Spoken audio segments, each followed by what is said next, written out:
ஆண்டவராய் இயேசு கிறிஸ்துவின் விலையேறப்பெற்ற நாமத்திலே உங்கள் யாவருக்கும் அன்பின் வாழ்த்துக்கள் கூறி இன்றைய தியானத்திற்கு உங்களை வெகு அன்போடு அழைக்கிறோம். இன்றைய தியான பகுதி சங்கீதங்களின் புஸ்தகம் 24ஆம் சங்கீதம். தியான வசனம் 24ஆம் சங்கீதம் 4ஆம் வசனம். சங்கீதம் 24:4. கைகளில் சுத்தமுள்ளவனும் இருதயத்தில் மாசில்லாதவனுமாய் இருந்து தன் ஆத்துமாவை மாயைக்கு ஒப்புக்கொடாமலும் கபடாய் ஆணையிடாமலும் இருக்கிறவனே. அருமையான தேவனுடைய பிள்ளைகளே, இந்த நாட்களிலே யார் கர்த்தருடைய பரிசுத்த பர்வதத்தில் ஏற முடியும் என்பதை குறித்து தியானித்து வருகிறோம். 24ஆம் சங்கீதத்தின் அடிப்படையிலே நாம் பார்க்கின்ற பொழுது இங்கே 4 காரியங்களை குறிப்பிடுகிறார் சங்கீதக்காரன். கைகளில் சுத்தம், இருதயத்தில் சுத்தம், ஆத்துமாவை மாயைக்கு ஒப்புக்கூடாத ஒரு வாழ்க்கை, நிறைவாக அங்கே சொல்லுகிறார் கபடாய் ஆணையிடாத ஒரு வாழ்க்கை. கபடாய் ஆணையிடாதவனே என்பதாக சொல்லுகிறார். கைகளில் சுத்தமோடு இருக்க வேண்டும். இது வெளிப்புற நம்முடைய பழக்க வழக்கங்களை காட்டுகிறதாக இருக்கிறது. இருதயத்தில் மாசில்லாதவன் என்று சொல்லுகின்ற பொழுது உள்ளத்தின் ஆழத்திலே தேவனை உடையவனாக, தேவனுக்கு ஏற்ற ஒரு பரிசுத்தம் நிறைந்த ஒரு உள்ளான வாழ்வு வாழுகிறவனாக இருக்க வேண்டும். ஆத்துமாவை மாயைக்கு ஒப்புக்கொடாமல் மாயையான காரியங்களுக்கு விலகினவனாக இருக்க வேண்டும். அது மாத்திரமல்ல, இங்கே சொல்லுகிறார் கபடாய் ஆணையிடாமலும் இருக்கிறவனே என்பதாக சொல்லுகிறார். கபடாய் ஆணையிடாதவன் என்று இங்கே சொல்லுகின்ற பொழுது அருமையான கர்த்தருடைய பிள்ளைகளை, இந்த கபடம் என்று சொல்லக்கூடிய இந்த வார்த்தை சங்கீதம் 32 அங்கே மனஸ்தாபத்தின் சங்கீதமாக அந்த சங்கீதம் பாடப்படுகின்ற பொழுது 4 காரியங்கள் பாவத்திற்கான வித்தியாசமான பெயர்களை கொடுக்கிறார். மீறுதல், பாவம், அக்கிரமம், கபடம். ஆகையினாலே இந்த 4 காரியங்களையும் சங்கீதக்காரன் குறிப்பிடுகிறதை பார்க்கிறோம். அருமையான கர்த்தருடைய பிள்ளைகளே, இங்கே கபடம் என்று சொல்லுகின்ற பொழுது கபடாய் இருக்கிறவன் யார் என்றால் அவன் ஒரு பொய்யனாய் இருக்கிறான். பொய்யே அவனுடைய வாழ்வின் பிரதானமாக இருக்கிறது. பொய்யனும் பொய்யுக்கு பிதாவுமாக இருக்கின்ற பிசாசனுடைய தூதுவனாக இருக்கிறவன் தான் இந்த கபடன். கபடு நிறைந்தவனாக அவன் இருக்கிறான். பொய்யில் நிலைத்திருக்கிறான்.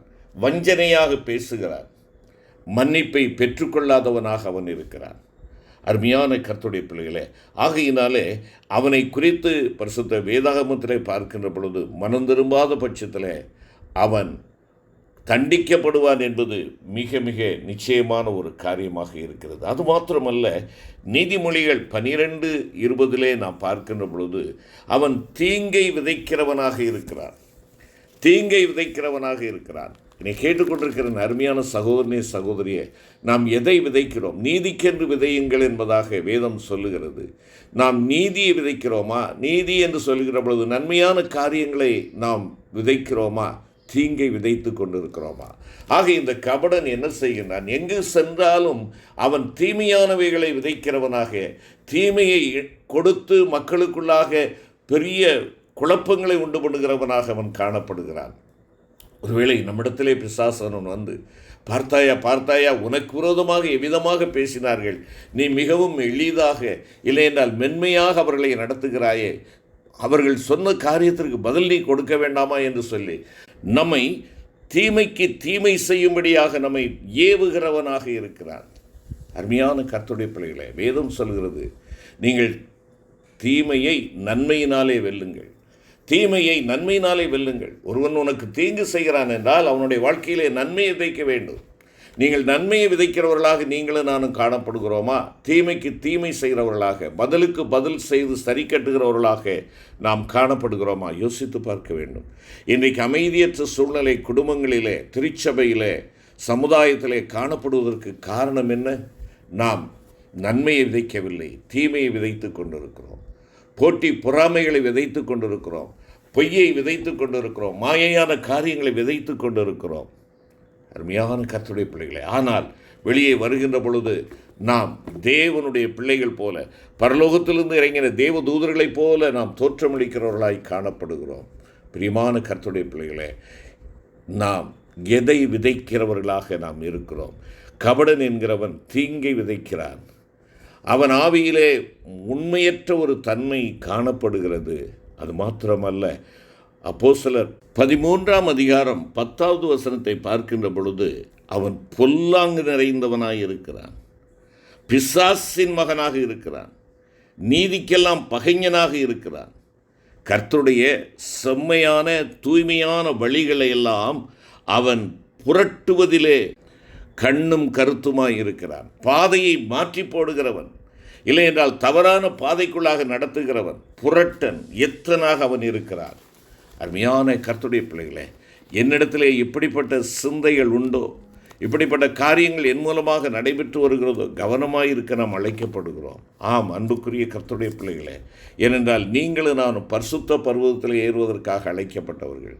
இப்படிப்பட்ட கபடம் நிறைந்தவன் பரிசுத்த பர்வதத்தில் ஏற முடியாது என்பதுதான் சங்கீதக்காரனுடைய அங்கே எழுத்தாக இங்கே இருக்கிறது. நாம் நேர்மையான முறையில் காரியங்களை கையாளுகிறவர்களாக இருக்க வேண்டும்.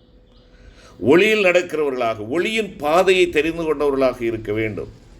அப்பொழுது நாம் தேவனோடும் ஒவ்வொரு மக்களோடும் ஐக்கியமுள்ளவர்களாக இருப்போம். இன்றைக்கு ஒளியின் பாதையை தெரிந்து கொண்டவனாக நான் இருக்கிறேனா? ஐக்கியத்தின் பாதையை தெரிந்து கொண்டவனாக இருக்கிறேனா? நன்மையை விதைக்கின்ற பாதையை தெரிந்து கொண்டவனாக நான் இருக்கிறேனா? ஆவியில் நான் கபடற்றவனாக நான் காணப்படுகிறேனா? பரிசுத்த யோவான் 1ஆம் அதிகாரத்திலே நான் பார்க்கின்ற பொழுது, அங்கே நாத்தான்வேலுக்கும் ஆண்டவருக்கும் இடையே காணப்பட்ட சம்பாஷணையை நாம் அங்கே பார்க்கிறோம்.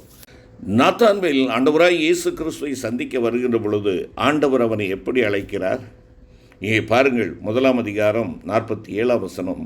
இயேசு நாத்தான்வேலை தம்மிடத்தில் வர கண்டு அவனை குறித்து, இதோ கபடற்ற உத்தம இஸ்ரவேலன் என்றார். கபடற்ற உத்தம இஸ்ரவேலன் என்று குறிப்பிடுகிறார். இங்கே ஆண்டவராய் இயேசு கிறிஸ்து இங்கே சொல்லுகின்றதான வேளையிலே அவன் பாவமற்றவன் என்று சொல்லவில்லை, கபடற்றவன். இல்லை என்றால் நடிக்க தெரியாதவன். இன்றைய கிறிஸ்தவ சமுதாயத்திலே புறையோடி போயிருக்கின்ற ஒரு காரியம் இந்த கபடு அல்லது நடிப்பு. அருமையான கர்த்தருடைய பிள்ளையை, நீ நானும் தேவனை சுமக்கிறவர்களாக, தேவனுடைய அச்சடையாளங்களை நம்முடைய சரீரத்திலே கொண்டவர்களாக, சவால் நிறைந்த இந்த உலகத்திலே ஒரு நீதியின் பாதையாகி ஆண்டவராகிய இயேசு கிறிஸ்துவின் பாதையிலே நடக்க அழைக்கப்பட்டிருக்கிற நாம் நம்முடைய வாழ்க்கையிலே நடிப்பற்றவர்களாக இருக்க வேண்டும். இல்லை என்றால் நாடகம் போடுகிறவர்களாக நாம் இருக்கக்கூடாது. இங்கே நடிப்பு என்று சொல்லுகின்ற பொழுது திரையிலே ஒன்று, அந்தரங்கத்திலே ஒன்று. இப்படிப்பட்ட இரட்டை வாழ்க்கை நம்முடைய வாழ்க்கையில் இருக்கக்கூடாது. இங்கே சொல்லுகிறார் ஆண்டவர் நாத்தான்வேலை பார்த்து, இதோ கபடற்ற உத்தம இஸ்ரவேலன். அப்படி என்றால் கபடு நிறைந்த ஒரு இஸ்ரவேலன் உண்டல்லவா? ஆம், ஆண்டவர் அதை கோடிட்டு காட்டிதான் இங்கே சொல்லுகிறார். பழைய ஏற்பாட்டிலே நான் பார்க்கின்ற அந்த இஸ்ரவேலனாக அழைக்கப்பட்ட அந்த யாக்கோபை குறித்து தான் இங்கே நாம் பார்க்கின்றோம். யாக்கோபு கபடு நிறைந்தவனாக இருக்கிறான், நடிக்கிறான், ஏசாவாக நடிக்கிறான். அவன் அதற்கென்று வஸ்திரங்களை என்ன செய்கிறான்? அதற்கேற்ற வஸ்திரங்களை அணிந்து கொள்ளுகிறான், மேக்கப் போடுகிறான்.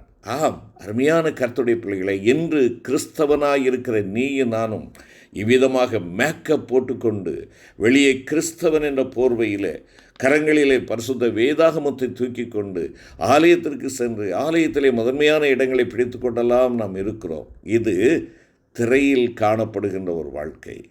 ஆனால் உன்னுடைய அந்தரங்க வாழ்க்கை எப்படி இருக்கிறது? நம்முடைய அந்தரங்க வாழ்க்கை என் ஆண்டவருக்கு உகந்ததாக இருக்கிறதா? வெளிப்படையாய் நீ காண்பிக்கின்ற இதே வாழ்க்கை உன்னுடைய உள்ளத்தின் ஆழத்திலே இருக்கிறதா? இல்லை என்றால் ஏமாற்றும், பித்தலாட்டமும் ஒருவேளை வஞ்சகமுமாய் இருக்கிறதா? இங்கே யாக்கோபு இதோ கபடற்ற உத்தம யாக்கோபு என்று சொல்லவில்லை, கபடற்ற உத்தம இஸ்ரவேலன். அவன் கபடு நிறைந்தவனாக இருந்தான். யாக்கோபு வஞ்சகம் செய்கிறவனாக இருந்தான், ஏமாற்றுகிறவனாக இருந்தான், கண்டறியாத தகப்பனுக்கு பொய் சொல்லுகிறவனாக அவன் இருந்தான், நடிக்கிறவனாக அவன் இருந்தான். ஆனால் ஆண்டவருடைய சமூகத்திலே அவன் வந்து தன்னுடைய பாவங்களை அறிக்கை செய்த பொழுது அவனுடைய அந்த சுபாவங்களை எல்லாம் தேவன் மன்னிக்கிறார். இப்பொழுது அவன் எத்தனாக அல்ல, ஆண்டவரால் ஏற்றுக்கொள்ளப்பட்டவனாக, ஆண்டவருக்கு பிரியமானவனாக, ஒரு இளவரசனாக, அவன் பெயர் மாற்றப்பட்டவனாக கடந்து செல்கிறான். என்னை கேட்டுக்கொண்டிருக்கிற அருமையான சகோதரனே, சகோதரியே, உங்களுடைய வாழ்க்கை இரண்டு விதமான வாழ்க்கையாக இருக்கிறதா? மேடையில் ஒன்று, உள்ளான வாழ்க்கையில் வேறொன்றாக நாம் காணப்படுகிறோமா?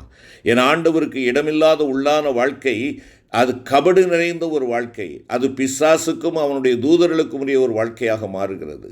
நீங்களும் நானும் ஆண்டவருக்கு இடம் கொடுக்கிறோமா? அந்நிய சத்தத்திற்கும் பிசாசினுடைய சத்தத்திற்கும் நாம் இடம் கொடுக்கிறவர்களாக நாம் இருக்கிறோமா? அருமையான கர்த்தருடைய பிள்ளைகளே, கொரிந்தியருக்கு எழுதுகின்ற பொழுது 2வது நிருபத்திலே பவுலடிகளார் குறிப்பிடுகிறதை நாம் பார்ப்போம் என்றால் 2 கொரிந்தியர் 11:13 நாம் பார்க்கிறோம். 11ஆம் அதிகாரம் 13வது வசனம் விதமாய் சொல்கிறது, அப்படிப்பட்டவர்கள் கள்ள அப்போஸ்தலர்கள், கபடமுள்ள வேலையாட்கள், கிறிஸ்துவனுடைய அப்போஸ்தலரின் வேஷத்தை தரித்து கொண்டவர்களாயிருக்கிறார்கள். இன்று நீங்களும் நானும் ஆண்டவரை ஏற்றுக்கொண்ட தேவனுடைய பிள்ளைகளாக நாம் இருக்கிறோமா, இல்லை என்றால் வேஷம் தரித்தவர்களாக நாம் இருக்கிறோமா? அருமையான கர்த்தருடைய பிள்ளையே, பவுலின் காலத்தை போன்று இன்றும் கள்ள அப்போஸ்தலர், கபடுள்ள வேலையாட்கள், கிறிஸ்துவின் அப்போஸ்தலரின் வேடமணிந்து கிறிஸ்தவ சபை பிரிவுகளிலே காணப்படுகிறார்கள். உண்மையில் இவர்கள் சாத்தானின் ஊழியராவர். ரட்சிக்கப்படாத ஊழியர் யாவரும் கர்த்தருடைய ஊழியராக முடியாது. அவர்கள் மனந்தொருபாவடியில் அவர்களின் முடிவு சாத்தானின் முடிவை போல் இருக்கும்.